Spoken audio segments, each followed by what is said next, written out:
திருவாரூர் நகர் பகுதியில் அடுத்தடுத்து 7 வீடுகளில் தீ விபத்து நடந்து தீ வேகமாக பரவியதால் பலத்த சேதம் ஏற்பட்டிருக்கிறது. இது தொடர்பான முக்கிய செய்தியை நாம் பார்க்கிறோம். தொடர்ந்து இது குறித்தான கூடுதல் விவரங்களோடு இணைகிறார் எமது செய்தியாளர் அமிர்தலிங்கம். அமிர்தலிங்கம், இந்த தீ விபத்துக்கான காரணம் என்னன்னு கண்டறியப்பட்டிருக்கிறதா? தீ முழுமையாக அணைக்கப்பட்டிருக்கிறதா? சுமார் எத்தனை பேர் அங்க இந்த பணியில் ஈடுபட்டிருக்காங்க? களச்சூழல் என்ன? வணக்கம். திருவாரூர் நகர் பகுதியில் அடுத்தடுத்து 7 வீடுகள் தீப்பிடித்து எரித்த சம்பவம் பெரும் பரபரப்பை ஏற்படுத்தியிருக்கிறது. திருவாரூர் நகர் பகுதிக்கு உட்பட்ட மேட்டுப்பாளையம் பகுதியில் இன்று வீடுகளில் திடீர்னு தீ விபத்து ஏற்பட்டிருக்கு. ராமலிங்கம் என்பவரது வீட்டில் முதல்ல பற்றிய தீ அருகில் இருந்த ஜீவா, ரமேஷ், ஜெயராமன் உள்ளிட்டோர் வீடுகளுக்கும் அடுத்தடுத்து பரவியது. தீ மளமளவென பரவிய நிலையில் உடனடியாக திருவாரூர் தீயணைப்பு துறையினருக்கு தகவல் தெரிவித்திருக்காங்க.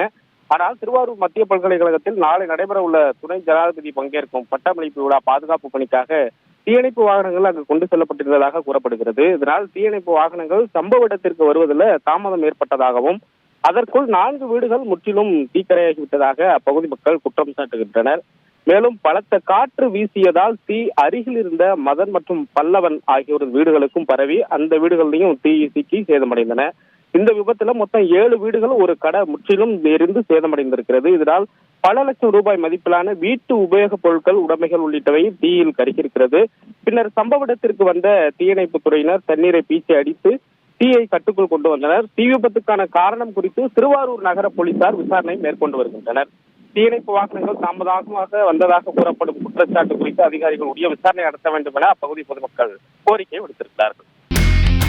இனி செல்லும் இடமெல்லாம் செய்தி.